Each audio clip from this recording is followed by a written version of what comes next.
మొత్తం ఎంత చల్లేస్తారా? అవును సార్, 6 రకాల విత్తనాలు లేదంటే ఇత్తనం గొర్రెతో ఇచ్చేస్తాం సార్. విత్తన గుళికలు చేసుకున్నాం సార్. ఈ విధంగా 6 రకాలు అనేది గుళికలు వేస్తాం. వేసుకుంటాం.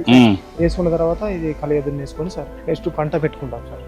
పంట ఏంటంటే రసాయనాలు ఏమి లేకోకుండా ఇవి ఏ లెవెల్కి వచ్చిన ఎన్ని రోజులు పెడతారు? బాగా మనం హైట్ వచ్చిన తర్వాత దుక్కిచ్చేసుకుంటే మనకి భూమికి సారం పెరుగుతుంది సార్. భూమిలో వానపాములు ఉంటాయి కదా సార్, అవి బాగా ఉత్పత్తి అవుతాయి. మనం రసాయనాలు ఏమి వాడాల్సిన అవసరమే లేదు సార్. వర్షం తక్కువ ఉన్నా కూడా సార్ మనకి మొలక శాతం అనేది బాగా వస్తాయి. అదేమ్మా, ఈ మధ్య వానపాములు కూడా లేవు. చాలా వస్తుంది సార్. భూమిని కూడా బాగా సారవంతం చేస్తున్నాయి. కందిలో కూడా చాలా మనకి కెమికల్ అయితే తక్కువ వస్తుంది సార్. మనకి దీంట్లో బాగా వచ్చి మన ప్రభుత్వం వచ్చినప్పటి నుంచి మార్కెట్ 8,000 పోతుంది. బయట తక్కువ రేట్ ఉంది సార్ కంది. మన వాళ్ళే మనకి 8,000తో కొంటున్నారు సార్. తిండి అలవాట్లు మారిపోయినాయమ్మా. పప్పులు ఎక్కువ తింటున్నారు, పక్కన సేద్యం ఎక్కువ తింటున్నారు. మీ అనుభవం అంతా కూడా బాగా వచ్చింది మీకు.